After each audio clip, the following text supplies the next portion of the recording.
Hello, Night Nation. I'm Trey Stroko, joined by Adam Eaton. Welcome in to Sons of UCF Live. Adam, I don't normally get to say this, but good to see you again after having seen you in person about a week ago. It was quite fun, Trey, seeing you and all the interns on Saturday and meeting some fans. We saw some people that watched the show and have watched for a long time. So that was a good experience. And hopefully this next hour plus, I think, will be a good experience. I do have something I have not shared with you, Trace, off the top of the show. We have set a record for the number of video clips in one particular live show. This show has set the record for the single most number. This is it. This is the single most number of video clips. Sure? We've had. What's the number? We're at 15 today. Really? Yeah. Yeah, you just keep sending me to intern this, intern that, and you don't realize it's 15 clips, but you're gonna love all 15 clips today, everybody. You're gonna love our show. Andrew Cherico is with us at some point in time. We'll go through some football, some basketball, and what's in the box. Trace has been reloaded with some fresh questions. I can't wait to get into that tonight. It's gonna be a good time. Yeah. Mr. Matt Dolan reminds us 20 weeks until the start of the 2025 UCF football season. That fifth quarter UCF down to 140 days till the start of the season. I asked this Thursday. I asked this Trace while you were out, and it was Dolly and I. Do you fact check those numbers? Fifth quarter UCF has been doing this for a long time. Okay. And so I have not fact checked this, but if you do the math, right, 20 times 7. So that if the 20's right. I just ask. I don't know. I trust Mr. Matt Dolan with my life. I don't know fifth quarter very well, but I'm sure he or she is a very reputable source. I think it's a he. I think I've spoken with him. I trust him, but I just don't know if you fact check this. One day you could get, you just could get, tricked here by the internet, and I feel bad for you for that. What do you expect the week before the season starts for me to look at that camera and say 8 days, and you'd be like, At some point, if I was good enough at math, I would absolutely check that out, but I have no patience for that. Did you enjoy the open practice? It was hot. It was hot at the bounce house. We were wise though. We ducked into a tunnel where we could see over the fence. We could see the action coming to that end zone. But it was a hot and humid one. Yeah, I said something similar on Around the Kingdom Overtime. I enjoyed the practice. You got to see the guys getting coached up, right? In a spring game, you don't really see a lot of that. At least you're not close enough to see it. You got to see and hear the guys getting coached up, see coaches get involved, see what they're doing from a practice perspective. I thought it was a good behind the scenes look. I mean, we've all seen football games, but how many people have seen football practices? And I thought that was interesting. I also just liked, we had a good opportunity to, we were hanging around after a little bit, getting our stuff together. And, a lot of folks walked up and said, hello and thanks for the coverage and appreciated things that we work on. Andrew Cherico is a huge star in the making. Everybody knows Andrew Cherico. So I thought it was good to catch up with some people. We spent some time with Carson Engel, folks who we've known for a while at UCF. So it was a good event. It was a good experience. I think I'm good with this replacing the spring game for me. This felt very spring game-ish, and I may have actually learned a little more during this than I might have in a regular spring game.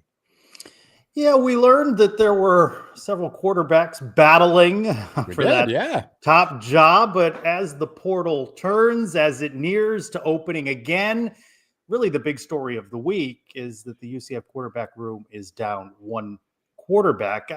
I stole 2 mailbag questions, though, and moved them up. We opened the mailbag on Monday and try to lock in all those questions on Wednesday, pay attention on Thursday, see if any late ones come in. So you'll see the timing of these were amongst the first at UCF Mayor. How many of the quarterbacks that are out there right now will be there after the portal opens in a couple of weeks? And at Golden Knight _2, always good with questions, Golden Knight. Which football position group do you think will be the first out of the portal when it opens? And then, lo and behold, we learned that on three's Pete Nako's reporting Dylan Risk to enter the portal. Hey, video clip number 1 from Thursday. Today, practice. We see the quarterbacks walking out to the practice fields, and you can see who's in the video and who's not.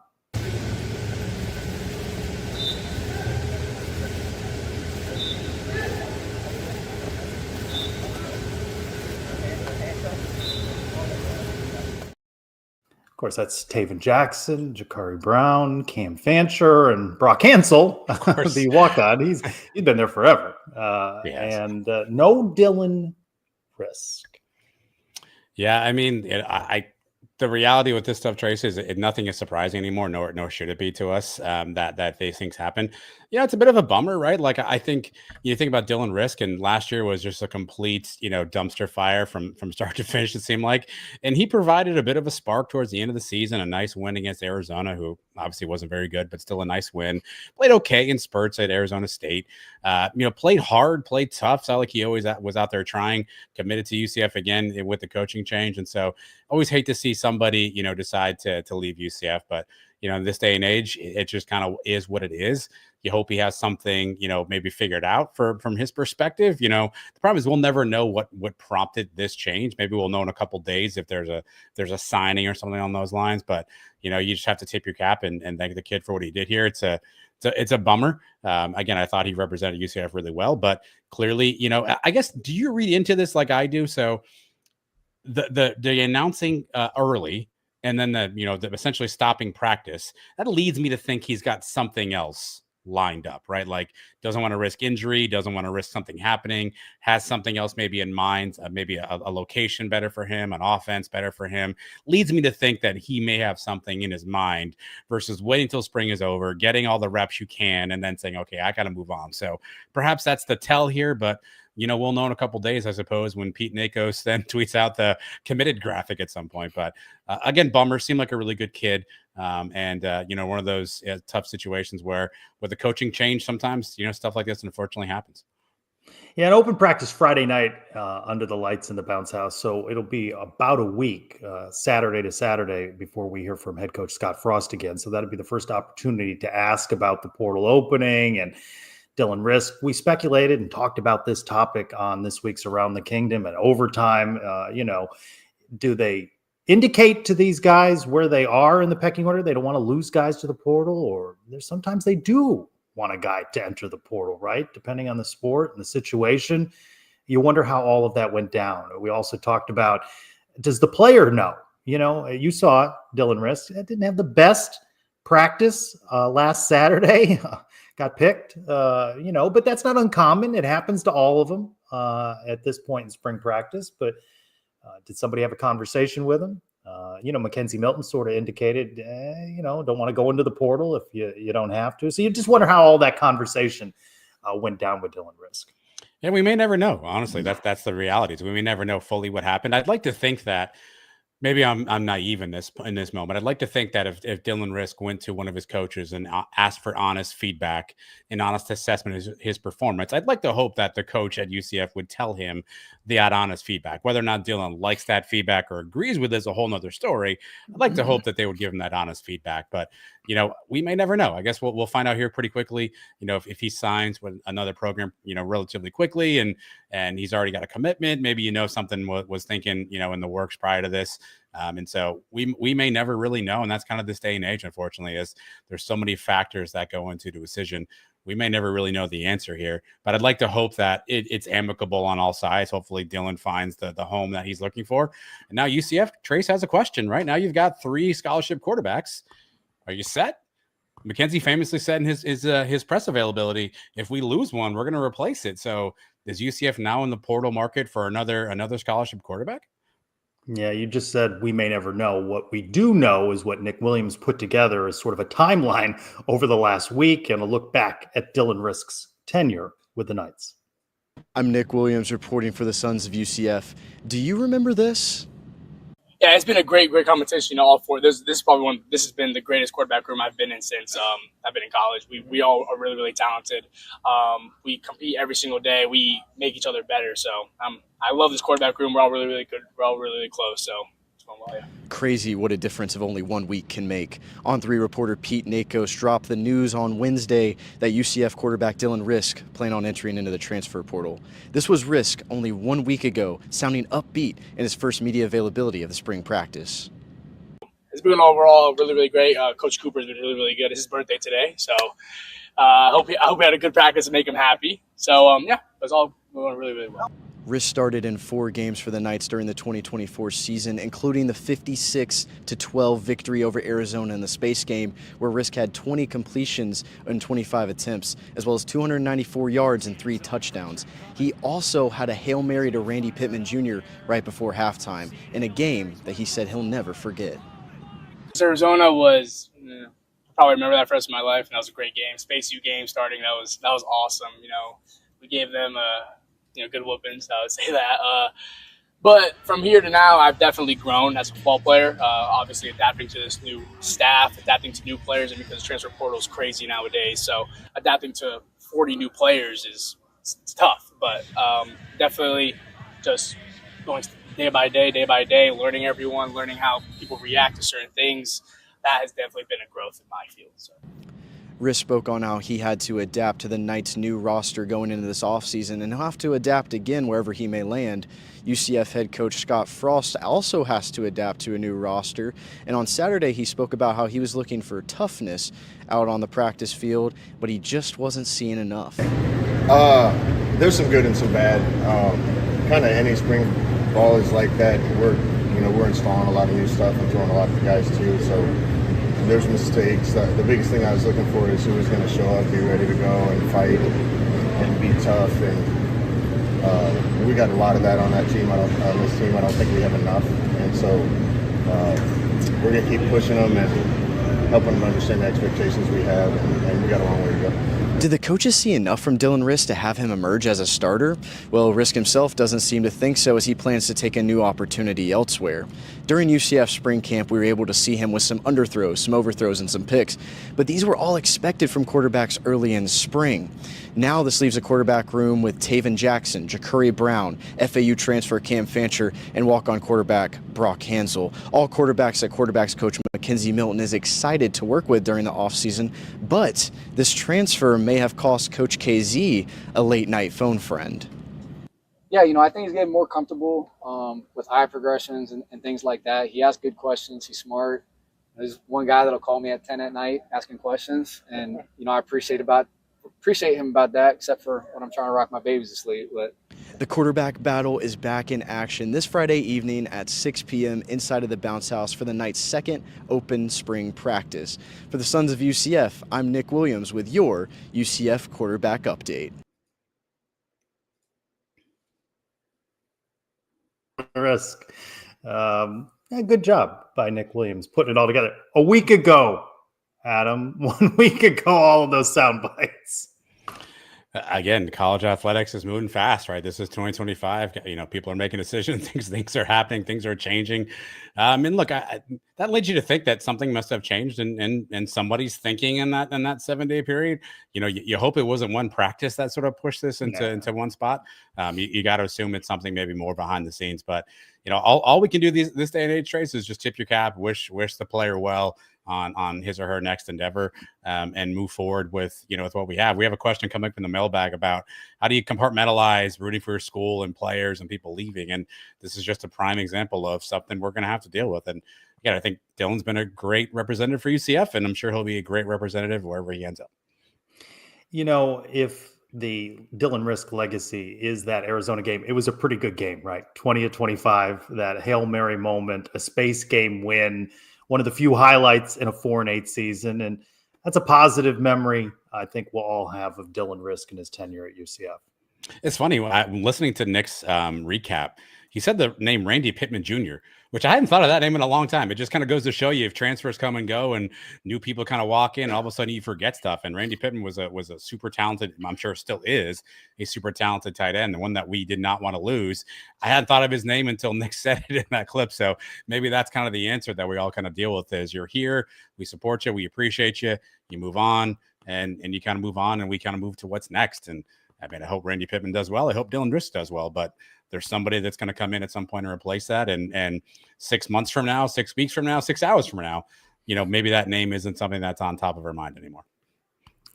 Which leaves, of course, UCF with what now? A bunch of transfers, right? As Scott Frost says that he wants more homegrown athletes. Your quarterback room are all transfers. Mackenzie Milton really bristled at the question last week about activity in the portal, but it swings both ways, that door, right? you would anticipate UCF might dip in there and see if they can get someone else. Yeah, look, I don't necessarily take that as a negative, especially when there's a coaching change, right? Like when there's a coaching change, and as far by all accounts, this is going to be a different offensive system than what we ran under Gus, right? So maybe different skill sets are needed. Different things are required of the quarterback in this offense that weren't required elsewhere. So I kind of get in the day and age of a coaching change, you maybe have to kind of reload the roster with people who fit more of what you want to do. So I don't necessarily think that's a huge issue. Now, year over year, same staff, different players every time. I think that's going to get a little bit troublesome at points, but we're used to that at how we are now, right? But I do think we need one more QB, and I do think a new offense, a new system. Maybe it's not the worst thing in the world to have some fresh blood in there that helps us kind of figure out what this Knights team is going to look like in 25. Yeah, Tuesday was supposed to be another availability for the media and interviews, but at the last moment it was changed to a walkthrough. So Thursday was the next opportunity to see the team. And, we're out there 15, 20 minutes, 30 minutes this Thursday recording video. I am not by background a videographer, but every once in a while, yeah. Oh, hey, I do my best. No, I can attest that you're that's not the thing that you enjoy doing the most. I know. No, I don't mind hustling and running around, but sometimes the video just comes to you. You can't do anything but record a good play, and that was the case at Thursdays. Let's take a look at that video. Quarterback Taven Jackson hitting tight end Thomas Wadsworth.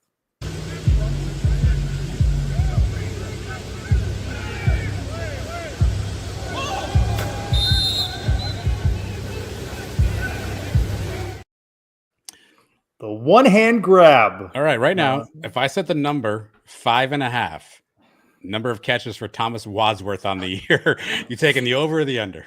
It's too soon for that, but I do like the annual tight end over-under of 24.5. Well, this is different. I mean, we did that in the Heupel's offense where the tight end was on a milk carton. Gus's offense where the tight end was a glorified offensive lineman. The Frost offense is different. Jordan Akins, Michael Kubiali, Jordan Franks famously had some big years under the Frost offense. So this one might be a tough one, but I would take the under at 5.5 of Thomas Wadsworth catches on the season. But pretty nice catch. Maybe, nice catch, though. Maybe not the best throw in the world, but pretty nice catch. I'm not sure what the linebacker was doing there, getting sucked up there on the play action, but we'll deal with that later. So for Thursday, we had opportunity to speak with running back coach Jimmy Beal, and we get Miles Montgomery again. We heard from him after the Saturday open practice as well. The transfer, Jaden Dixon. I think the word transfer, that's part of a drinking game. You're going to be sloshed at the end of any hour of Sons of UCF Live because the word transfer will come up. What's your feeling about the running backs? I know I polled on it. We talked about the group and the changes in each of the units, but do you feel good about the running game? Not knowing anything yet about offensive line, the way the offense is going to look, but just who you're hearing from and who you're seeing some clips of. Yeah, that's the problem. I don't know about the old line just yet, right? But the actual running backs, look, we saw Miles Montgomery last season. He had some really big games. I know he had dinged up towards the end of the season, but he looked like a really strong, good runner. I've seen some clips of Jaden Dixon. I'll tell you what, he may be my favorite player so far that you all have talked to in the media. Great personality, joked around, was really fun during this conversation. I really enjoyed that. We saw a nice clip today from Stacey Gage, who broke open a nice run as well. We know Tavion Swint, the true freshman, has some talent. We're hearing a lot about this AJ Adai kid. We haven't seen a ton of yet, but Miles Montgomery went out of his way to tell you personally, and this kid's the real deal, right? So you're hearing a lot of good things about the running back room. So I like that a lot. I actually really like Jimmy Beal as well. I think he's also got a really engaging personality. He looks like he had some fun out there. I think he's cultivating a really good room. I think they're probably running back short though, Trace. I do think this may be another opportunity to kind of get in the portal and grab one other player. I mean, Tavion Swint didn't participate a ton in this spring camp, right? He was dinged up a little bit, right? So, that leaves you with three running backs who have had any experience. And Stacey Gage is a redshirt, so he didn't really get any playing time last year. So I do think UCF probably needs to dip in the portal here in running back, but the actual individual pieces, I think there's some talent there. And what I love and what I recall about Frost's offense is multiple running backs were often used in his 2016, 2017 version of the offense, right? A lot of names that we talk a lot about, Adrian Killens and Otis Anderson. People forget Cordarian Richardson, right? People forget the starter that year was Juwan Hamilton. People forget about Juwan Hamilton, right? People forget about Dontravius Wilson in 2016, got a ton of carries. So I think Frost and that staff will use a lot of these guys to tote the rock a little bit. So I like to hear, what we're seeing there. But I do think we're probably one short and maybe need to go back into that dreaded transfer portal to grab another running back. Our Andrew Cherico asked running back coach Jimmy Beal for his thoughts on Miles Montgomery and Jaden Nixon. Yeah, I think those guys are doing a great job feeding off of each other. Their ability to really, just see and complement each other and, really just kind of lead the program, lead the group. And they are kind of the two older guys on the program right now. And, you see in their movement, the way they study the game, the way they approach every day of work. You mentioned Coach Beal with a good personality. He says he's threatened to race these guys at the end of spring camp. Running backs seem to relish the opportunity to race Coach Beal. I don't want anybody getting injured. And so, I don't know what, I don't need a, look, we already had Gus on a platform. I don't need a running back coach, hovering over the field because he, ripped a hammy up trying to chase down one of these guys. So let's get everybody healthy. Let's not do anything. Play darts if you want to have to a competition. Let's not do anything running and athletic that's going to hurt somebody. So Miles Montgomery missed some time a season ago with injuries. Are you concerned? I mean, he's certainly got a different body type than RJ Harvey. Is it fair to question durability here and the pounding over the course of a season, or is that a little overblown? I think you're playing football, right? It's a collision sport. You're going to have nicks and bruises. He's a ferocious runner. I mean, for somebody who's fast and quick, I mean, he's not afraid to go in there and take on contact. He did that a bunch last season. So, yeah, I guess anytime you're going to have the ball in your hands a bunch, there's probably the opportunity for injury. But did we ever really get an understanding of his injury last season? I know that staff was typically pretty tight-lipped about injuries. We don't know what that was. Was that soft tissue? Was that a bone bruise? So some of that just depends on, I think, on the injury type. So I'm a little concerned, obviously, about injuries for everybody. Frost said on Saturday in the press conference that they're pushing these guys harder than they've been pushed. And he kind of made reference to, guys have soft tissues and other guys are getting reps and other guys are getting reps.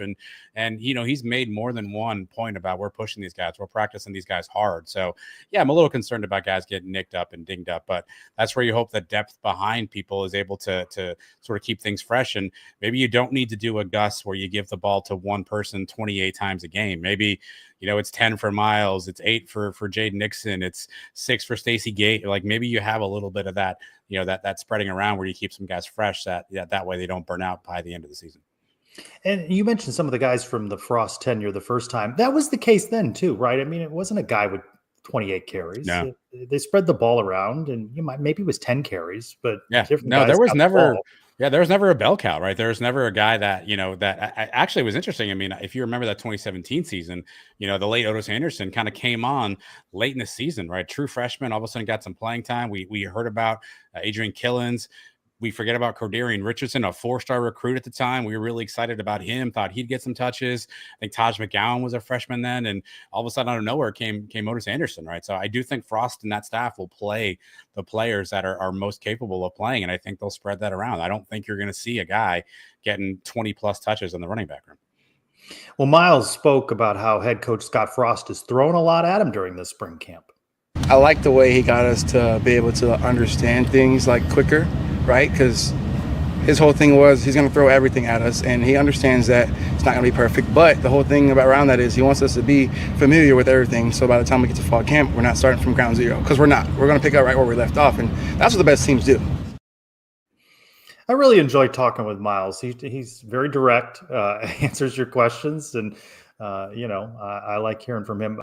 A new face is the transfer from Western Michigan, previously at Oklahoma State, Jaden Dixon, who mentioned off the top of the interview that he was the guy thrown out of bounds by Colton Boomer when he was with Oklahoma State in that space game, if you remember that. quick and fast. I like to get out of there. I don't like being touched too much.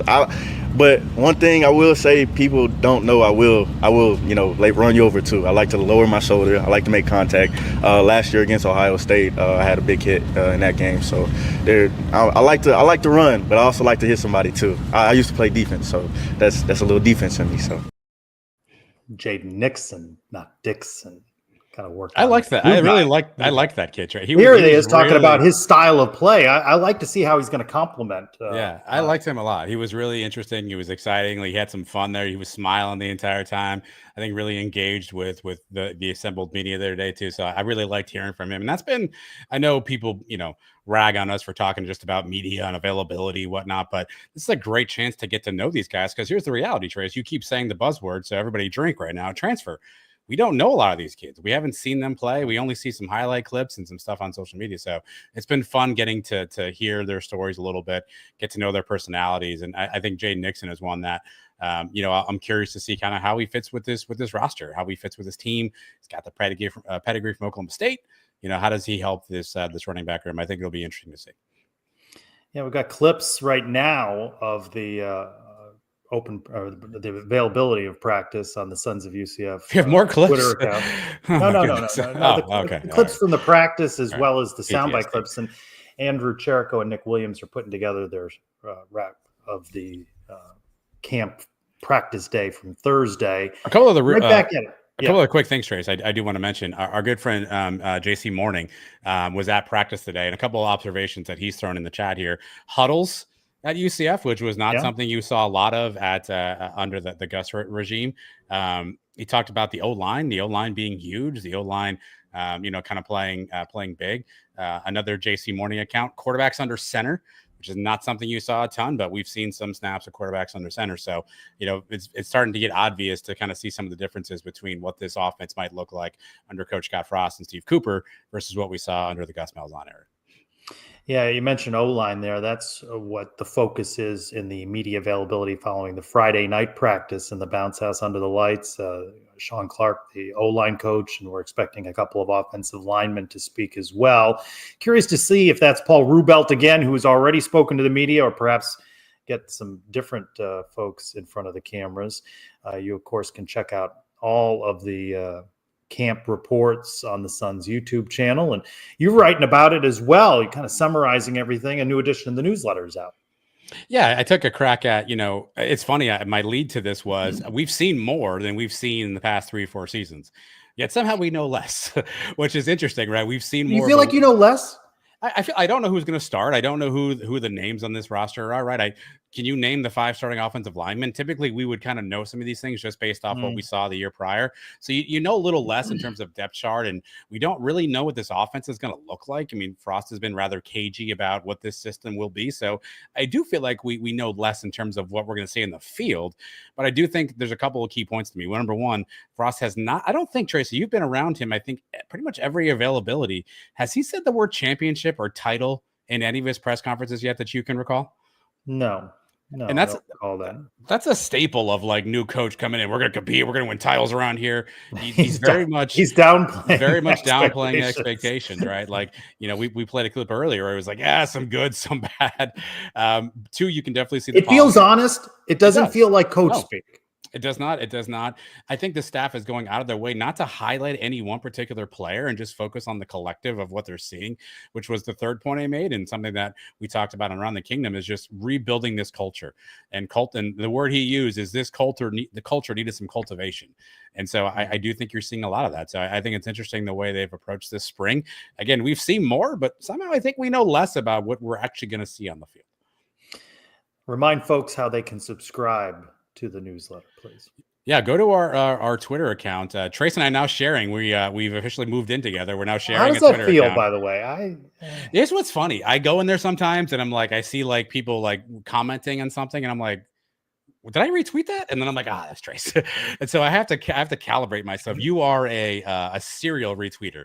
I was not. I've tempered myself. Well, you're still. I don't know what the stats are on the X world these days. You're a serial retweeter. I'm not a big retweet person. So I went the other day to look for a tweet I had, and I was like, oh, look at all these retweets. And so I could tell you basically left the dishes in the sink, right? That's just fine. And, we can clean those up. But it's been good. I'm glad to share the account with you. I'm glad we're getting good content out there for people to enjoy. And whether it's under your account, my account, Andrew Cherico, who's waiting in the green room, the goal would be that you can come to the Suns and find out what's going on no matter what it is. So go wherever you must. But how are we on that account, Trace? Are we getting any updates yet? No, it's the same cycle of stupidity with Elon Musk's brand there. No, it's the same email message over and over again. I haven't even tried in a couple of days. It asks me, as I told you, for my handle, my name, my phone number, and when the issue happened, I respond with that information, and then I get 2 days later an email saying, I need your, and all that stuff again. So it's just, there's no way to break that cycle, it seems, so far. So I don't know. All right. Well, again, Night Nation. What really annoys me is that I can't even delete the old account. So it's just, it's just there in suspended animation. Hell with it.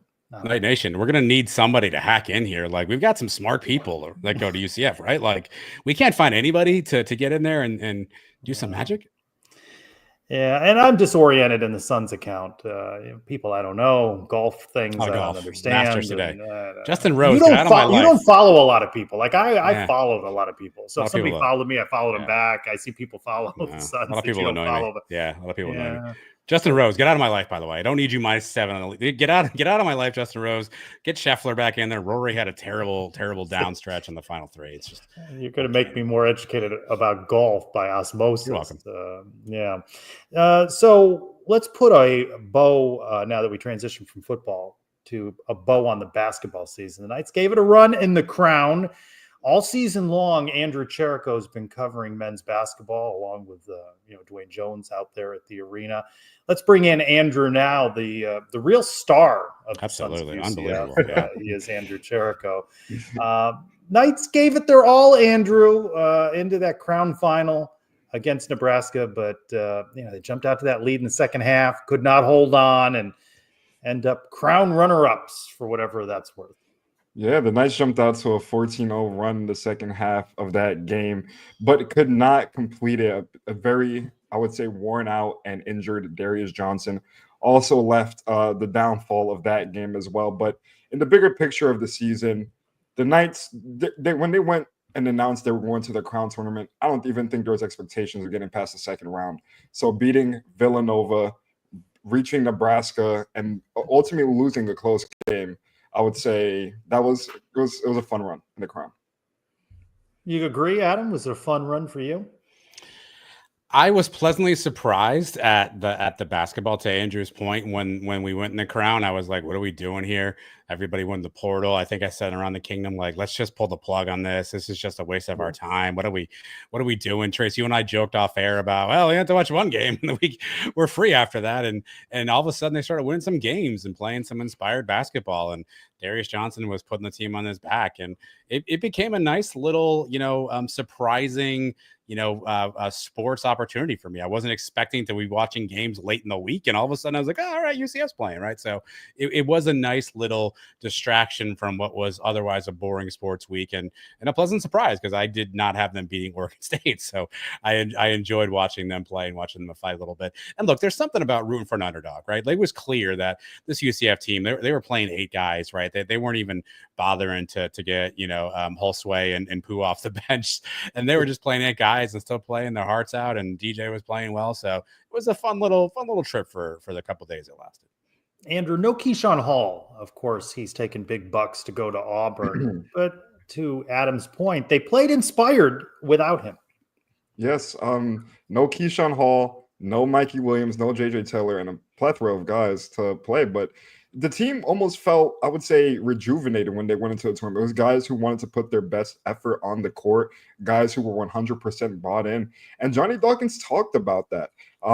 He mentioned that it was this Knights team is still relatively young, and they wanted every opportunity to be able to compete in a tournament style base and to try to win a championship. And thanks to our good friend, 2 letters, 2 words, Robert Aronoff, he was able to go to Vegas, visit the Crown, and speak with Johnny Dawkins. Well, it means a lot for our program. We're still a program that's in the process of becoming. And, we're a young program when you think about universities and institutions. And so for us, there's a lot of room for us to grow. And I've always had that vision for our program where we could be. And you just got to take the steps toward that. And I think this tournament is another step toward what we want to become. I think our guys are playing, at a high level. They're understanding what it takes to win in tournament atmospheres. And of course, we want to play in the highest tournaments that we possibly can be invited to. They, of course, wouldn't have made it to the finale against Nebraska if not for an out-of-the-world performance from senior Darius Johnson, Andrew. Yes, Darius Johnson went for career highs almost, it felt like, every game during this tournament. He absolutely carried through the Villanova game, through the the Cincinnati game. He had great performances. They almost talked about his leadership and the effort that he put into this tournament. He wanted to have his jersey and his name remembered in Knights fashion forever. And in a different era of college basketball, you don't see players stay with the same team forever. And that means a lot to him. Thanks again. You can hear from Darius Johnson. I mean, UCF means everything. I was a one-stop shop. I came to university, I put my all into it, and I'm happy to say that I'm leaving with no regrets. Is there some things that, you wish you do differently with some growing pains and stuff like that? Of course, there's things that you could go back in life and do differently. But, I'm proud of the growing and the learning curve I had to go through because, it's made me the person I am today. Without that, I don't know where I'd be. The staff, just the environment, the people, and the relationships I've created, being at UCF for so long. I mean, it's great. I feel like, I try to be as humble as possible. I feel like I'm kind of like a legend, leaving the school. I hope to, hopefully have my jersey retired one day. I feel like I've done my part with the accolades, putting my name in the record books. But, it's one of those moments where you want to come back and, show your family, show your kids, and I used to play here, or like, this is what I did here. Look, my number's up there in the rafters, stuff like that you want to look back on and be able to do. Sounds like Andrew Cherico's Saturday, Adam. I feel like a legend. my number retired. This is fake news, by the way, guys. Everything they're saying about Saturday did not happen. It's all false. Adam, first ballot Hall of Famer now, when eligible. Is that Darius Johnson? It's interesting. So, in the context of basketball only, yeah, for sure. I think he's going to be the guy basketball wise that we're going to think about and remember.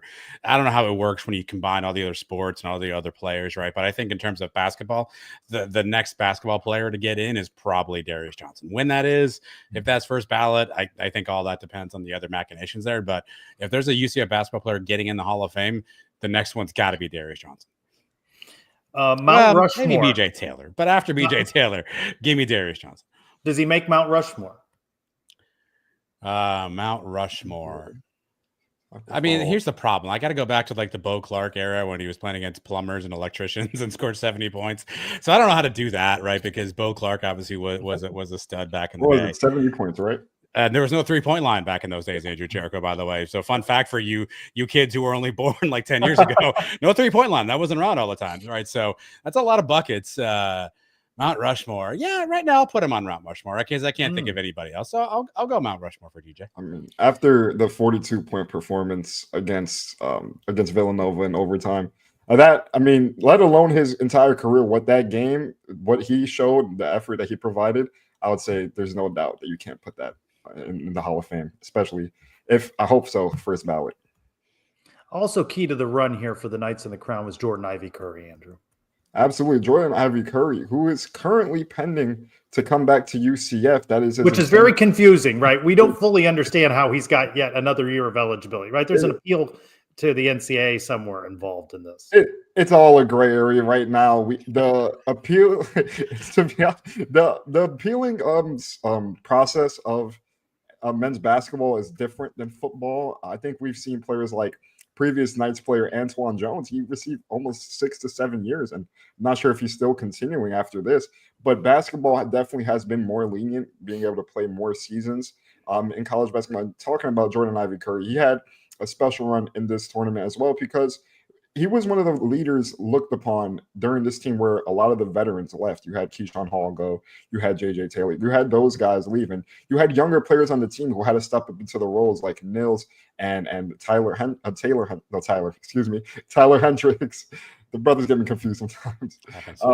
And they stepped up and they executed, but they still needed that veteran leadership, that veteran guidance.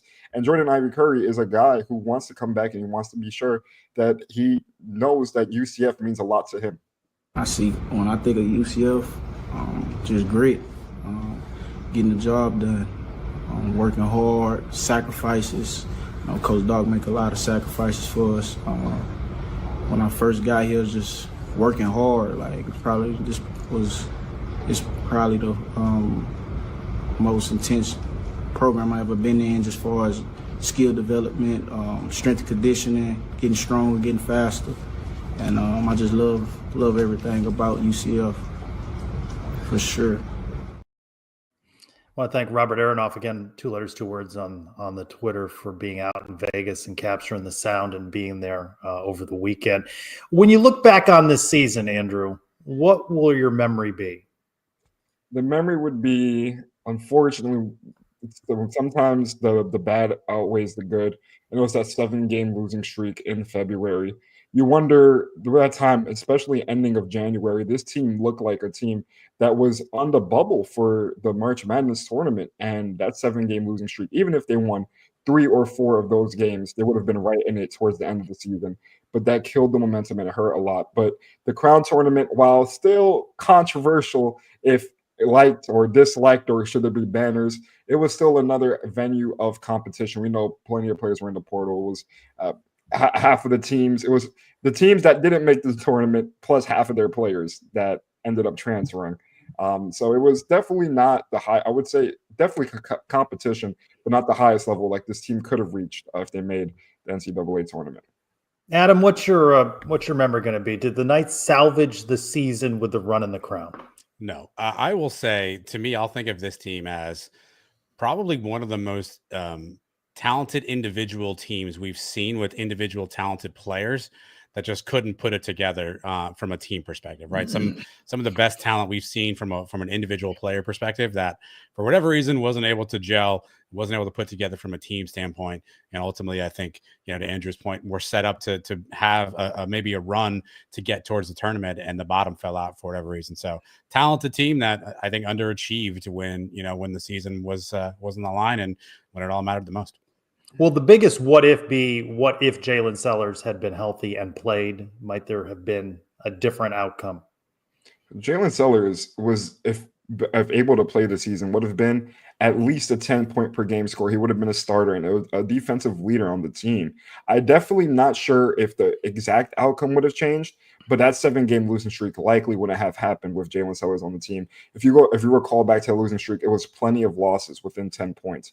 And those 10 points that he could have added to the team were a big difference. Did you enjoy covering men's basketball this season, despite the downs amidst some ups? When I'm sitting next to Trace at the press table, how could I not? Wow. Wow. No, it was a blast. I submit your grades, right, Andrew? Not Trace. You're buttering up the wrong night here. You too, Adam. You too. Okay. It was great. Adam was a blast with Saturday practice. It was great having Dwayne part of the coverage too, because it allowed us to diversify what we were doing and bring the angle of the opponent that UCF was facing into each of our wrap-ups. 100%. It was great working with Dwayne on that angle as well. Speaking with Johnny Dawkins, he's a class coach, a great guy to speak to every time. Never gave issue with media. Even through the losses, he was always communicative. Even though he wasn't so communicative with the injuries and players being day-to-day, his best intention was giving us what he thought of the game, what his disappointments were. But it was fun. It's my second season covering men's basketball. Definitely, I thought this team was going to be better than expected, but it turned out not to be so. I thought this team, like Adam said, on paper was much better than the team last year. It seems like more was invested, especially, and I'm not sure how much played into it, but players having controversial backgrounds and Johnny Dawkins allowing them to come to the team and give them a second chance. Maybe those are guys overlooked that he was able to snag up that didn't receive the same opportunities prior. And you thought they could all mesh it together. And a team that was a Johnny Dawkins system that was so known for defense, it makes you wonder, like, if they had defense of the previous years with keeping some of the offense, how much different can this team have been? But back to covering the year, it was fantastic. Dwayne, speaking with Dwayne, getting the coaches' angles, getting the bites, sharing the microphone, getting Dwayne to ask questions finally sometime through the preseason games. It was fantastic to see. I hope everybody enjoyed the coverage. I'd ask you to preview next season's team, but we don't know who's going to be on that team. Maybe Mustafa Sham is a returnee and hopefully doesn't enter the portal. Right now we have maybe Mustafa Sham, maybe Jordan Ivy Curry. Two guys named Juice. To come back. Two guys named Juice, apparently. Yeah. Two guys named Juice. I think the Riley Kugel also goes by the nickname Juice. So have some fun with that next year. If I'm not wrong, the highest ranked transfer to ever come to UCF men's basketball. So it'll be fun if the original Juice Ivory Curry is able to come back. We'll have a Juice and Juice backcourt. I'm not sure how that's going to work. I don't think Trace is a fan of name Juice. No, that's a PA announcer's nightmare as far as I'm concerned. Andrew Cherico, I see you out there at the Bounce House on Friday night for more spring football coverage from the Suns. Absolutely. Look forward to it, guys. Thank you for having me on. Thanks, Andrew. Did you watch the NCAA championship game? Houston comes up short. The Florida Gators are your national champion. Really, Houston couldn't get off a shot at the end. That's so surprising, too. That's so surprising. Emmanuel Sharp, who ended up with that final shot and basically shot it into the ground for reasons only known to Emmanuel Sharp, has typically been somebody that's taken big shots and making big shots. In the first half, I mean, Houston was definitely more physical. I think they kind of punched Florida in the mouth a little bit, and you got to tip your cap to the Gators, who came back and took some punches and were able to kind of stay in the game, and they made the plays when you had to make them down the stretch. It sucks. I was rooting for Houston. I'd rather see the Big 12 team, win than the Gators, but you got to tip your cap to Walter Clayton and that squad for pulling out in the end, because I thought Houston was definitely more physical and should have been able to dominate that game defensively. And a Kelvin Sampson team doesn't typically shoot themselves in the foot down the stretch, and that's what you saw on Monday night. Yeah, and the too early preseason projections, some show Houston, assuming they return some guys, maybe a preseason number one and a bunch of Big 12 schools in that preseason top 25. So going to be another competitive year for the Big 12. Houston comes up just short. Gators live in a charmed existence. Tale of two programs. We talked about basketball and that 7-game losing streak. Baseball knows a thing or two about losing streaks. They dropped the game up in your neck of the woods at North Florida on Tuesday night. Let's bring in Andrew Gregg, who's been covering UCF baseball all season, along with Nick Williams out at John Giuliano Park. Is it really 9 out of 10? Do I have that right, that they've now dropped? Yeah, you have that stat exactly right. UCF's lost 9 out of their last 10. Hasn't been a fun couple of weeks for anybody covering them or just the team in general, it feels like. Yeah, and it's a combination of things, right? The pitching has just been the biggest culprit. No one you can really count on, especially in the bullpen. Yeah, coming out of the bullpen, we had Chris Sosnowski on the Tuesday start in the midweek, and it was his first appearance in over 2 weeks. It was unspecified reason, but he makes his first appearance and immediately gives up a home run, and then UCF proceeds to get walked off in that midweek. The Knights have lost 9 of their last 10, including 2 midweek losses, as well as 2 consecutive series sweeps. And this issue just feels like against better teams, the pitching, just like you mentioned, hasn't been there, which is unfortunate because coming into the season, it looked like it was going to be one of the strong suits for the team, but they've given up an average of 9 runs in their 7 straight conference losses. During the Cincinnati series, it was not being able to stay in the strike zone. And then in the Kansas series, it was not being able to keep balls in the ballpark. So despite this, Coach Rich Wallace still has a lot of belief in the team. It's a tough stretch. It's one of the toughest stretches of in college baseball for 25 plus years, because they're in every game and we're right there. And I saw them the last 2 days kind of ratchet up what they're trying to do, and we're not quitting on them. They're not going to quit on each other. We're going to figure this thing out. Figure it out. They go on the road to Kansas State. It doesn't get easy. Yeah, no. Kansas State just dropped out of the rankings, but they're still one of the best teams in the Big 12. And we still have a couple of hard matchups against some of the better teams in the Big 12. And a lot of our easier matchups are already behind us. Leaving you guys with a fun, not so fun stat. Of the 10 teams we've beaten, the only 2 with winning conference records is Stetson in the ASUN and USF in the American, and the only two SEC teams we've played. We've beaten, but they've combined for a 1-23 in conference play between the both of them in that Missouri and Florida. Florida's 1-11, Missouri's 0-12 in conference play. So the two SEC teams that we had to kind of beef up our out of conference schedule are the two worst teams in the SEC. They're actually playing right now. Wow, that's a heck of a lot to react to there. Yeah, you're good at rooting out the statistics. However, currently they're not painting a very good picture. What about Siena? There was always Siena. Yeah, I feel like that might have been the high of the season at this point. That was early on.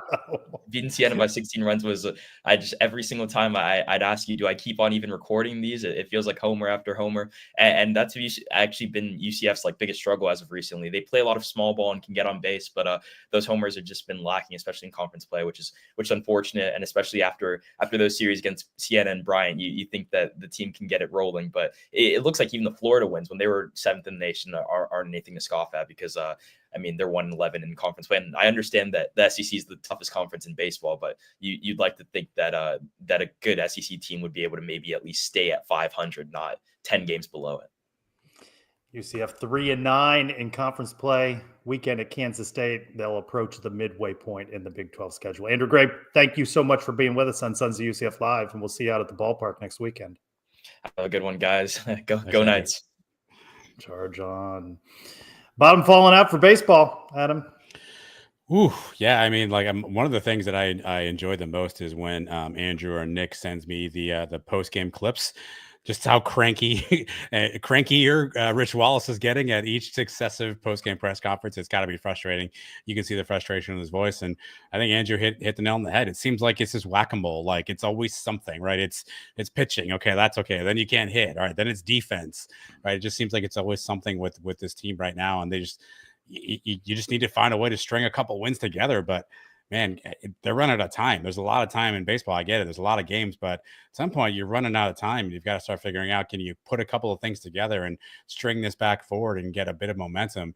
But right now, 9 of 10. I think if my stat was right, I think they've won. They haven't won a ton since they went and won at BYU, which Eric Lopez told us on Around the Kingdom, perhaps the travel and all the things with that, who knows? But it's been a struggle since they won that series at BYU back on March 15th. And we're approaching a month now of just some bad Knights baseball. And the way the Big 12 tournament works in Texas, not everybody makes it. If you're in those bottom schools, you don't make it. UCF finds themselves right about in those bottom schools list. So if they don't turn things around quickly, they won't be playing in that championship out in Texas. You mentioned softball. They're out at BYU. BYU, of course, because of its religious affiliation, doesn't play games on Sunday, so it's a Thursday, Friday, Saturday series. Knights jump out early in this one. They lead 9-1, so they're cruising to hopefully a victory in the first game. They're 4-8 right now in the Big 12.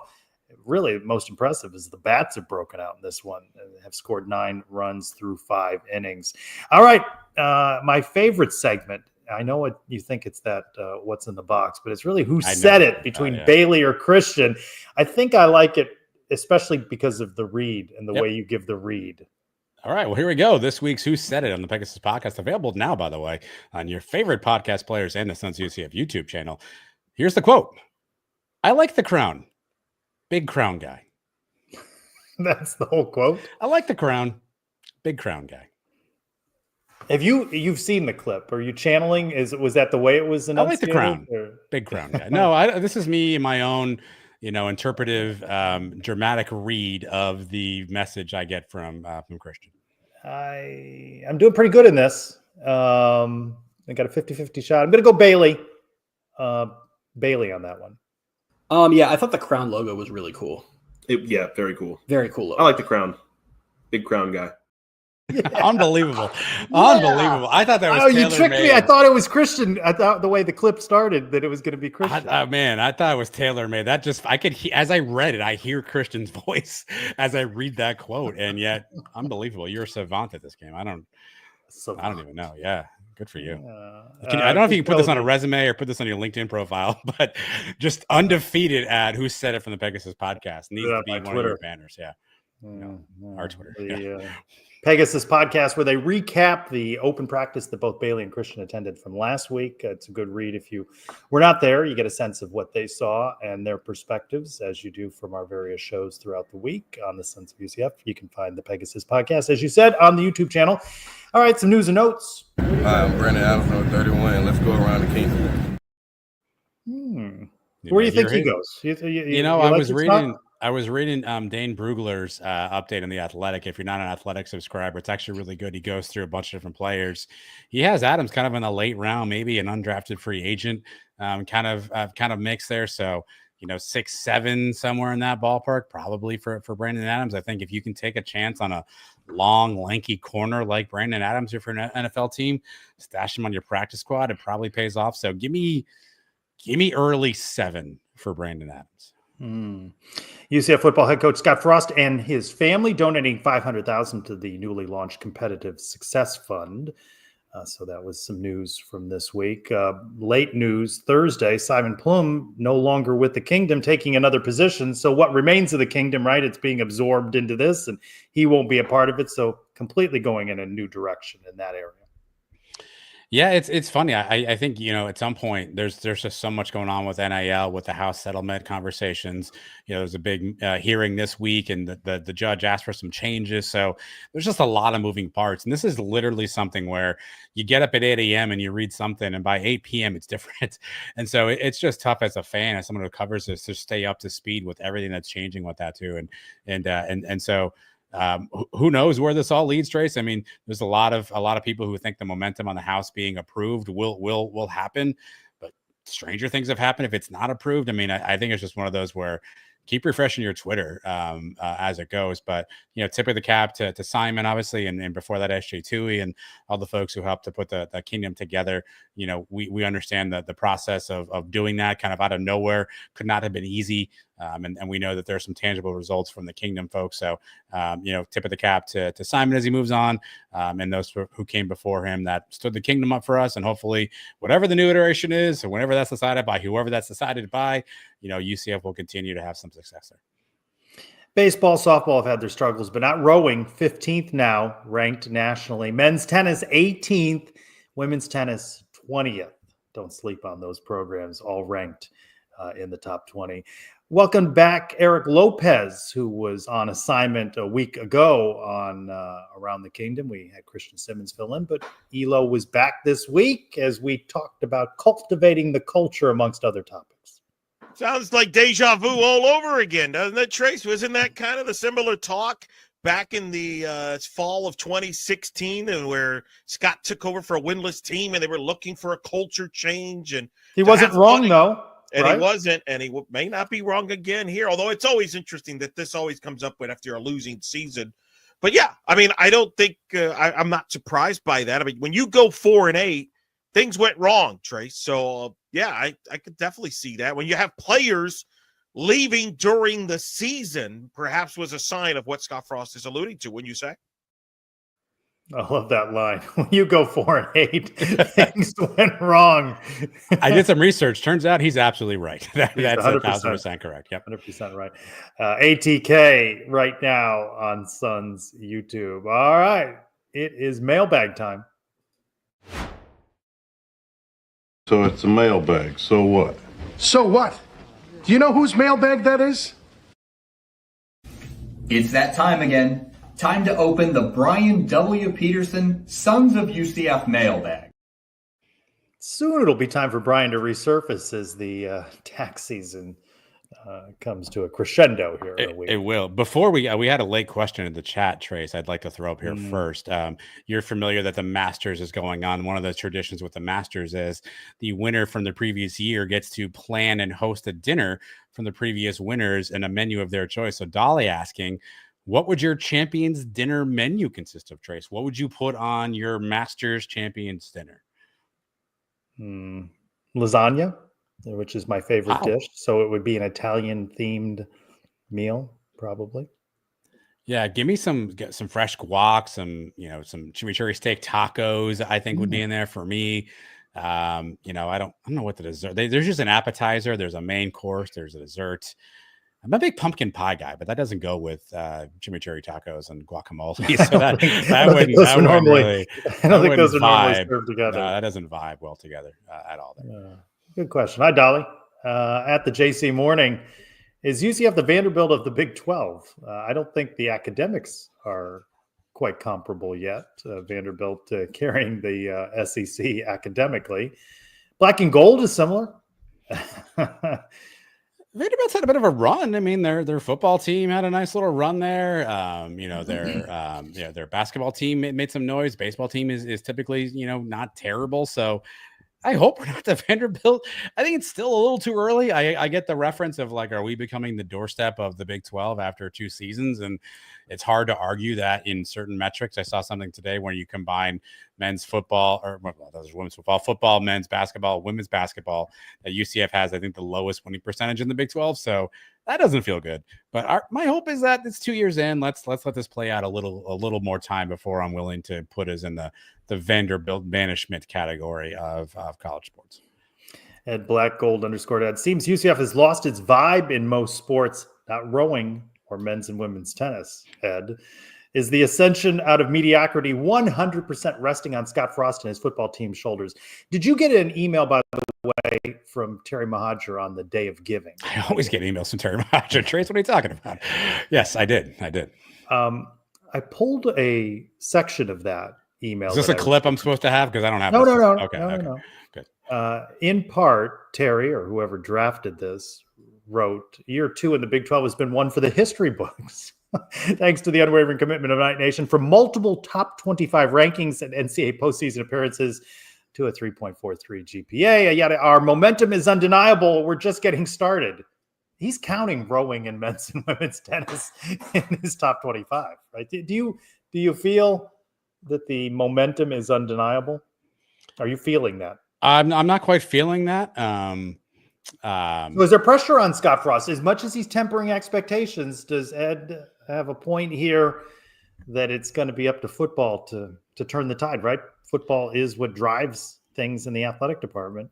Yeah, I think if football has a good season or a season better than expectations, I do think that does, move the nozzle of happiness towards the positive side if you're a UCF fan. I do think that's a big piece. Now, should it all be on Scott Frost's shoulders and the football team? Probably not. But I do think if they're able to do that, I do think that would probably change the tenor of a lot of folks here in Night Nation. Hey, UCF / Zach. Everyone loves the space game. And since trifling Terry, maybe that'll catch on, isn't interested in giving fans a winning product on the field. A little harsh. Should we break out some of UCF's other past mascots for gimmick games? Say Vinny the Vulture, Scavenger U game, Puff the Dragon, Mickey Mouse U game, etc. I just want them to bring back a reimagined Glycerin, but that's a personal cause on my part. It can't be any worse. I mean, what the heck? Let's try something. Let's head out there. It can't be any worse than what it is. Who you got there though, Trace? What's the Vinny the Vulture, Puff the Dragon? I mean, who do you got there winning? Do you remember this dragon? What's the dragon? I don't remember that. Imagine this like the Milwaukee Brewers mascot race, right? Where you race the sausages. Who wins here? You know what? Bringing the mascots back for something like that might not be a bad idea. And again, I'm all for replacing Nugget, so I'd bring back the Vulture. Is that a mascot though? Is Nugget an actual? I don't know. I don't think that's a mascot. It feels. I don't know what to call Nugget. I don't want to get accused. I don't want PETA on us here, Trace. We're hot for PETA. I don't need. I actually would like some controversy surrounding the show where a group was picketing us and something like that. I'm okay. Well, yeah. All right. Well, I mean, if you need anything inflammatory about Nugget, feel free. The airwaves are yours. Robert, the aforementioned Robert at 2 letter stories. During spring, with a new coach, no established quarterback, is it better for UCF to have one less quarterback so that the remaining can get some extra time for coaches to evaluate? Certainly doesn't hurt to have a few less snaps being sent Dylan Risk's way. Yeah, I do think this was brought up a little bit. I think Steve Cooper said in his availability this past week, Trace, they're making a conscious effort to make sure everybody got the amount of reps. So now you maybe don't need to do that, at least for right now. But if we go back in the portal and grab somebody else, then that's going to be back to that. So I guess for the next, how many practices are left, Trace? Do we have what? So 3 next week and the 1 Friday night. So 4. They will have skipped 1 with the walkthrough that they did on Tuesday. So for the next 4 practice sessions, is it helpful to get more reps for the 3 quarterbacks? Yeah, I guess that couldn't hurt. And I don't know if somebody stands out in those 4 different practices, but I'm sure the other 3 guys hopefully now see an opportunity to take advantage of. At nights on Blue Sky, let's discuss linebackers. Most important part of the D. All new pieces to work with. Will they fit in the defense? Are we using a 4-3 or a 3-4? We've not had opportunity in the coaching rotation in the post-practice availability to speak with the linebackers coach as of yet. Yeah, I think Grinch has said that he wants to be multiple, right? Play whatever they need to play at that moment in time. That being said, I think looking at the coaching staff and their past history, it probably lends more towards a 3-4. But I think as they look at personnel and sort of see where we are, but it's going to be that age-old question of, there are some talent in this linebacker room. Cole Kozlowski was a big-time Frost target that came from Colgate. 2 guys from Oklahoma, Lewis Carter, particularly, and Phil Picotti, who haven't played a ton. They've been injured. Kelly Larson from Virginia Tech, who I think has been a little bit dinged up in this practice session here. Andrew Harris had a nice pick for a touchdown trace and played really well. Hey, who'd he pick? Was it Dylan Risk? I think it was Dylan Risk. Right? I think it was Dylan Risk. Yeah. So, I mean, there's dudes, as Gus would say, we got guys, we got real guys there, but can they all come together and gel? Who the hell knows? But there's definitely some names there that you want to keep an eye on. You mentioned that dude. He's a guy. There haven't been any of those phrases that have caught on yet this spring. No, it's interesting. Yeah, I don't you and I were joking. I don't even know what show this was on anymore because I feel like I talk to you 7 times a week on shows. But we were talking about the hypal translator and how we used to have the hypalisms and the Gusisms. Are there Frostisms yet? The only Frostism I kind of get is some good and some bad. Yeah, some guys gotta keep playing better. I don't know that there's a Frostism yet, or that we've seen I know this place was kind of his previous Frostism. What are the Frostisms? I don't know. Yeah, let's pay attention to that. At JP Gilbert, after we move on from Rich Wallace this year, who is on your list to replace him? No, stop. Chuck Geralman, Florida bench coach. No, I'm not entertaining this. JP is so fickle with coaches. What? Why are we pulling the plug on Rich Wallace? Because they struggled a little bit? Jeez, it's year 2 in the Big 12. No. And speaking of cranky, at UCF Mike 1, now that it's over, you're willing to admit I was right about the crown and you really didn't care about it. Wrong. Mike wrong again. Well, no, Mike is right about some things. I give him credit when he's right, but he's wrong about this. I enjoyed the games. I thought the Oregon State game was good. I enjoyed the Villanova game. I liked most of the Nebraska game. Cincinnati was great to finally beat them, and they were fully loaded. They didn't have guys going to the portal. I enjoyed the crowd. Now, I disagree with Robert, who filed a report from Las Vegas when he ended by saying, and the Knights hope to win the crown next year. I don't know. I don't know if that's a goal. But I disagree. I found it to be enjoyable, and I think I'm fine with the crown. I think it's a situation. The ratings were strong for this one, too. 800,000 plus on Sunday. I think it's a situation where 2 things can be right at the same time. Did anybody want us in this tournament? Was this the tournament we all want to be a part of? Absolutely not. This was not the place we wanted to be at. This was not the goal for this season. I was the one who said, I don't want a banner for this thing. You're sure, fine, go play it. And it is what it is, right? And so, yes, Mike's right in the sense of in the grand scheme of things, the crown in terms of what it means for college basketball doesn't have anything to it yet. But that doesn't mean you couldn't have enjoyed watching the games and watching UCF play and seeing some good performances and rooting for your team. So he's not wrong in the sense that in the grand scheme of things, is anyone going to be like, oh my God, Nebraska won the crown last year? Probably not. But that doesn't mean you still couldn't enjoy and root for UCF and enjoy what the team was putting on. So I think he's half right. It was a nothing burger tournament just in the grand scheme. But, guys were wearing Knights jerseys and playing their ass off, and it was fun to watch. And so I'm good with that part. So I was for the crown banner if they won. I'm for a crown runner-up banner as well. I think you hang that. Wow. And I think it's got to be gaudy and bejeweled and be spectacled and all of that. At UCF Guy 1203 on Blue Sky, what's better and beneficial, making it to the finals of the crown a couple years in a row or going to the tournament losing in the first round?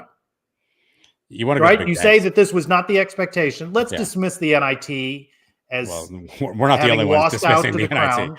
Yeah. Well, but maybe it's not going to shake out unless they up the ante because they only got one Big 12 school and not many power schools in there. So the Crown may be the next best tournament. It seems, at least the talk is that it's going to continue. All the reports out of Las Vegas is it was well run.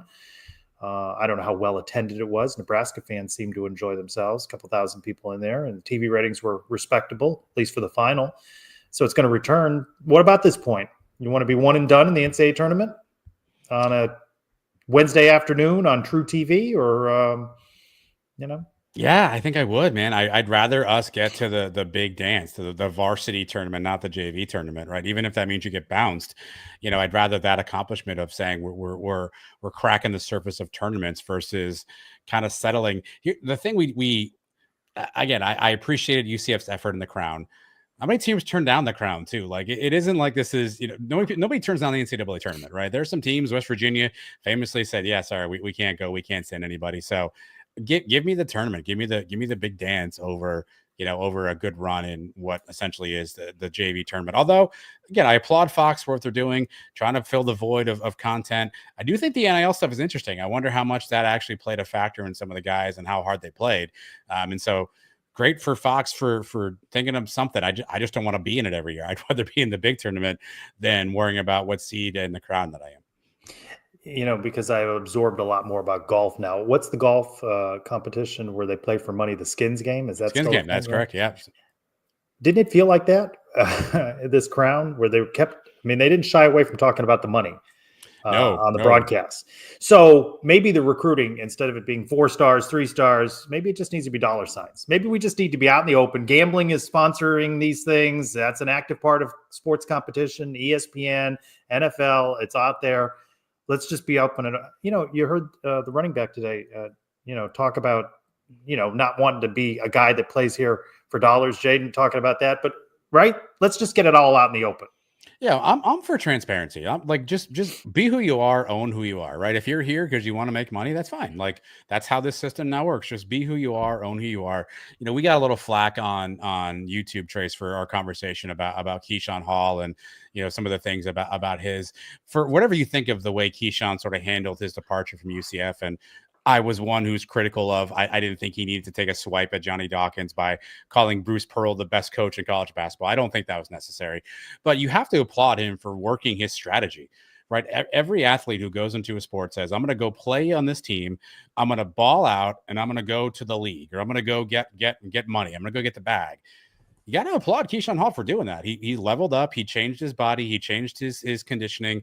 He got to a bigger school, played well, and now he cashed out. You have to applaud him for working that strategy, because that is the strategy that's out there these days. I assume that's what he wants to do. And how many people actually pull that off? So you got to applaud him. Again, I think the swipe on the way out wasn't necessary, but you got to applaud him for finding a strategy and executing it. Scott DeRoche. It's the first time I've ever said that properly, because he sent in a pronunciation a couple of weeks ago. So he said roll the R. I didn't hear. Well, I was close. I'm better than the usual butchering of it. I don't want to hang a banner. He says, but can the negative Mikes at least admit that men's basketball put themselves on the map at the end of the season? They won $100,000, beat Cincinnati, played during primetime at Fox, beat Villanova. Yeah, I think it was a net positive for UCF, all things considered. Ooh. The map is an interesting phraseology. I don't know what the map means. If you look at the map, what that makes us the 10th or 11th best team in the Big 12. Hey, Final Four. Fair. And if Johnny's got a bonus in his contract that says making a Final Four is worth $50,000. Fair. No, I'd like to think Terry Mahajer wrote in there, the NCAA Final Four, not the Crown. Yeah, I think you gotta take that for what it's worth. It was a fun offshoot tournament that had a good premise of NIL money, and the guys fought their ass off for it. But I don't know how to think about that in terms of how you think about the team going forward. So I think those are two separate entities. You can be proud of what UCF did there, but I don't think anyone's like, well, we were going to schedule UCF, but you saw that Crown tournament, right? I don't think we're crossing anybody off the non-con list because they saw us play well in the Crown. And if I'm not mistaken, right, Houston one of the schools that's accepted an invitation to a preseason tournament that's going to be run by Fox, right? I believe that's correct. So you're going to see That's going to be money involved in that as well. So that's sort of a change now. Remember when it was all the rage to play in an unusual venue? You're going to be on an aircraft carrier until the court is, got moisture on it. You can't play on it. Now we're going to just play for dollars and just have it all be out in the open. Yeah, I think that's fine. I just how do you is that an exhibition? Is that a real turn? How do you think about that just in terms of context? I think that's where fans have to kind of figure that out for themselves. At Marty Helwig saying, asking about the distribution of the money, which we don't know who decides and how it's decided. We've not been told that. It's interesting to speculate. I imagine Darius Johnson getting the lion's share of those dollars for the Knights, but I guess everybody will come away with something. It's just players, right? So coaches aren't involved in this, from what I understand, right? Because it's NIL specific. I think it's through Vivid Seats, I think is the sponsor. So I'm not sure how that works. I don't know. And someone saying it was even distribution. I don't know if that's accurate. I don't think it should be an even distribution. Yeah, I don't know if it. I honestly don't know the answer. I know I was chatting with Matt Michelle about that on Saturday, and he had some reporting he did with the file. I don't think that's a guarantee. I don't know how that works yet. But I do agree with you. Like, all due respect to Elijah Holsway and Puwar Kunikro, I don't think they step foot on the court. So getting them the same money you give DJ feels a little awkward, but I'm all for doing what you got to do. Good job on you with the pronunciations. You like saying the tough. I'm not names. Worried about these things. No, I'm not. Yeah. You shut down like an apricot when Shehan Jayaraja popped on the screen last week. I'm ready. Bring me your pronunciations. It's not a shining moment. Robert with another one, 2 letters, 2 words. Could you foresee a time where a team might accept an invitation to a tournament or a bowl instead of the NCAA tournament or the college football playoff based on the amount of money? That's interesting, right? Could you make decisions based on accepting tournaments based on dollars and all these bowls are friends with one another? Are they really going to? I mean, they've already got payouts, right, to the schools. I wonder if that model shifts a little bit more. That's the only reason. Which one's going to be the first one that's an NIL-related bowl? Probably like whatever that Barstool Sports Bowl became. Like that's got to be, or the Snoop Dogg Bowl. Yeah, that feels like the Jimmy Kimmel Bowl or something like that. It's interesting because you think about what Robert's positing here, which is, will people want to go get to a money game versus a non-money game? You would think the students, the athletes, would want to do that, but do they make the call, or does the administration make the call? Because the administration, what if they opt out? Well, the administration is not making a dime off the NIL of the 10 basketball players at UCF who may win in the crown. So whose interest are we going to follow here? Do the players say, listen, we're boycotting, we want to go here and play for money? That will be interesting, because the administration, I don't believe, in this instance, they got, a free trip, so it didn't cost UCF anything. But what would the administration do? Because they're not reaping the reward of that $100K or $300K or whatever. They're not paying the airfare to the Hawaii Bowl. Well, that's another calculus too, right? Like if I have to pay to go to Hawaii or get paid to go play in this other tournament, like that may be another calculus. Let's wrap up with at Rejoice Nights. Joyce asking about that tug of war on NIL, the emotional impact, understanding the players wanting to get paid. How can fans reconcile their intellectual understanding with their emotional attachment to the team? I will be honest with you. Yeah, I said it to you the other day when you messaged. I don't know about who it was, Keyshawn or Dylan. I said, I lose a little more interest every day. I find a disconnect. That's why I enjoyed the interviews so much with the players, because you feel like you can connect with them. I'm not to a point of accepting the turnover of the team every year. Now, I finally, that's why I felt the connection to Darius Johnson, because he'd been there for so many years. And you sort of joked that you didn't know who Keyshawn Hall was a year ago, and pretty soon you're not going to remember who he was and his time with UCF. And I don't like that. It's not going to change because I don't like it, but I feel less of a connection when there's this sort of turnover. First of all, I think you shortchanged our friend Rejoice Nights. I think you have to read this question in totality, because I may go to Rejoice Nights. I may go to Rejoice Nights when I need like a chat GPT, because she said, will the mind While the mind may grasp the necessity of NIL changes, the emotional impact can be frustrating. How can fans reconcile their intellectual understanding with their emotional attachments and traditional team values? I may go to her when I need. It's too highbrow it is a written question for a program such as this. I applaud for somebody who used the word eponymous on the Jeff Allen description today on the podcast feed. That you caused used people, the word eponymous. Eponymous, yeah, it caused folks to have to look that one up. I applaud you, Joyce. To answer your question, I think at some point we're just you gotta have to root for laundry, man, and that's really kind of where we are. I agree with Trace. Like, it's frustrating at times that you see a player, you have a player on your team, and player's good, and all of a sudden that player's leaving, or you're starting to think that players are thinking about getting out.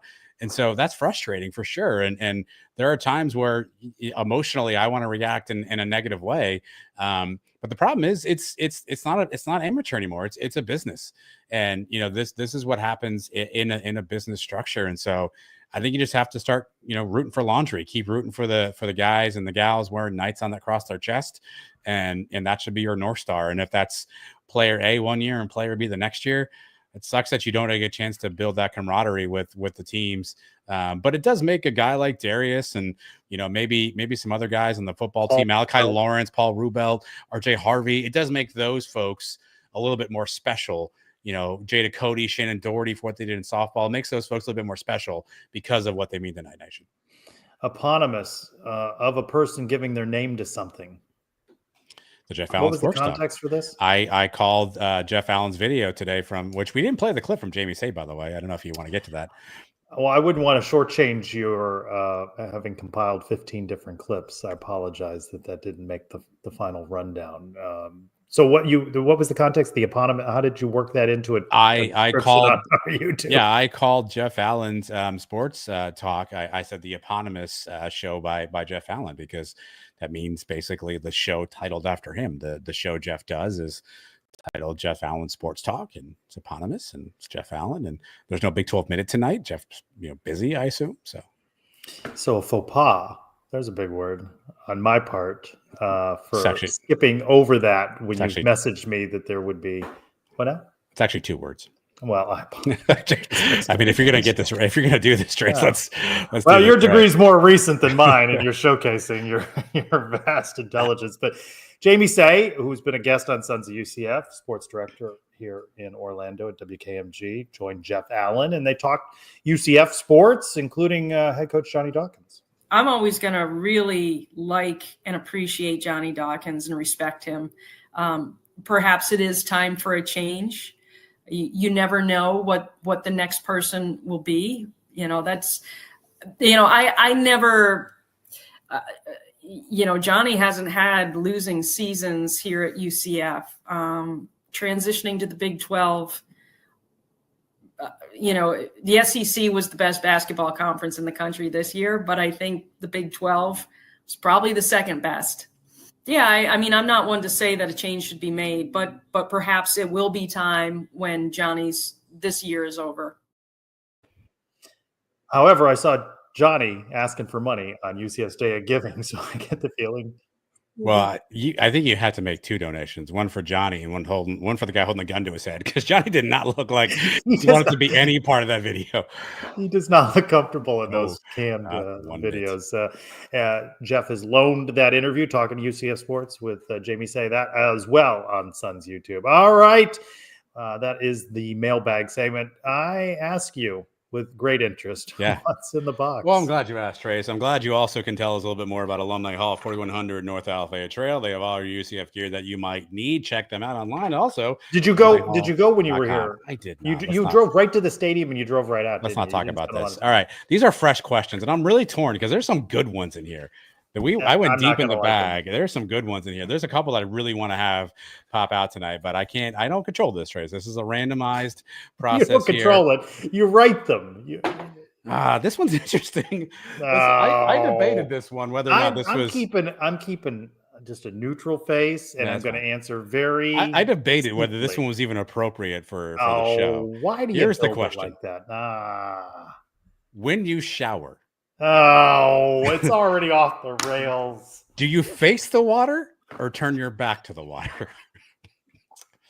Why couldn't it be the left shoe, right shoe, shoe sock question. Why do you does it face the water, like water coming at you, or do you turn around and the water hits you in the back of the head? I would imagine it's both. Of course, of course it is. Well, why would it not be? I would suggest it's both. Can I ask a question here? No. I'm gonna anyway. I'm not answering your question. You're gonna have to. I'm not gonna have to. I have the mouse. I can click myself. I mean, you can say goodnight. I mean this with all due respect for you as a human. When you say that, I don't mean to be, but I'm gonna then say, do you wash your hair? Oh, for the love. Like shampoo on the like. We try to put together a quality show, and what do I get stopped by people asking me about these sorts of questions? Not any of the other more intelligent things. Do you want another one? Because there's a couple in there. Can I pull out the one I really want? No, one a week is sufficient. So do you? You didn't answer the question. Washing the hair. What are we doing? Answer the question. Yeah. Yes. Okay. Is it? You don't get follow. I have follow. I have this problem all the time. My sister's visiting me at one time, and she yells at me. She goes, "Can I borrow your hair dryer?" Hair dryer. She ran up to the store to get a hair dryer, which currently resides here when she comes to visit. See, Nick's got a good point. Like, you could save some money on shampoo and conditioner. Can I tell you something about Nick? You're about to. Nick will look in the camera and go, "I don't like the way my hair looks." It's insulting. I don't like it. Your hair looks fine, Nick. You got some. Okay. I always get confused. I know you travel like I do a lot, and you go to hotels. Is body wash the same as soap? Yeah. Because sometimes they have those containers where it's like shampoo, conditioner, body wash, and I'm like, is that soap? Or is that what's in this thing? I don't know. It's body wash. What is that? It's all the same. It's all the same stuff. Cherico says to me today in the Nicholson Fieldhouse, he goes, I haven't cut my hair since 2021. 2021? Neither have I. No, that can't be true. You have to. No, like there has to be a cleanup. Yes, I'm thinking of growing it out. How so? Just let it grow out. Like which parts? I guess that's like where. All right. Men 6-in-1 body wash, Dolly. I don't know what that is. They all have the same content. I'm skeptical of the body wash. No, I don't think they're all three the same. I think the body wash and the shampoo are the same, but the conditioner, that's a different consistency. So I don't think okay. All right. Again, with all due respect, you don't use conditioner, right? You save money on that, yes? Shampoo, fine. Whatever I buy is a combined thing, I think. It's like you want to do a little bit of this. Like it's a great question, Andrew. Andrew wants the question. I'm curious, what was the other question? No. Okay, Andrew, I'm sorry. I can't ask. Conditioner is just lotion for trays. What is the question? Oh, see. That's not Mike. Whoever you are, Mike, that's just This is not UCF Mike, right? This is UCF Mike's in bed by now. There's no chance Mike's awake for this. So anyway, so you don't know. I typically am. I think I start back to the water, and at some point, you got to get again when you got hair, you got to get in there and clean it up a little bit. For all this talk of the hair, you're always wearing the hat, and you're not that far ahead. Yeah, I mean, it's because at the end of the day, this is what you're getting, friends. You're just getting, you're getting like a flop there, right? So I just don't feel like that's that's inappropriate. So I go hat just because at the end of the day, like, I don't want to comb this thing, and I actually need a haircut, and what am I gonna do, right? So I usually go hat. Plus, it's another good branding mechanism for us. All right. Well, that has been What's in the Box by Alumni Trace needs Hall. to go visit Monster. Oh yeah, I remember you went to Monster. I'll tell you what. That's one of my favorite experiences. Now, in that instance, I didn't wash my head for 2 days. I kept that hair. Yeah, remember it? You didn't know I was coming on the show with hair. No. Yeah. No, I don't really know. I didn't know what to do on that particular. Yeah, that was good times. I spent a lot of that 48 hours just looking at myself. Did we both just get insulted here? I don't know. Probably. Whoa, hey. Lagoon, I have a peninsula. Want to thank Robert for his work in Las job, Vegas. Thanks to Robert, as well as our other efforts. Only the Sons of UCF have been at things like the Big 12 championship game for football, as well the Crown. So we're certainly covering UCF all over the country. I want to thank Nick Williams for his report on UCF being part of our football coverage, Andrew Gregg being part of our baseball coverage, Nick and Andrew. We still got games over the course of the season. Really, it's just halfway through the Big 12 schedule, so we'll still be out at John Juliano Park throughout Tris, have you April realized and May. We have more people in the Suns than UCF has in the running back room? This is true. This is true. FYI. Some of them have eligibility, by the way. We have a few people with eligibility left, I assume. I saw Nick do a little run today. I saw him. You don't know where I saw him do that. Yeah, I just saw him do that. Enjoy that when you see the camp report for today. Well, thank you everyone for being with us. This has gone long, much too long, and talks of shampoo, for crying out loud. I want to thank you, Adam, for putting together all of the clips. The record-setting 15 clips. Sons of UCF for Adam Eaton. I'm Trey Strelko. Thanks everyone for being with us for Sons of UCF Live. Go Knights! Charge on. Darius Johnson, thanks for watching Sons of UCF. Darius. There we go. Do we have that?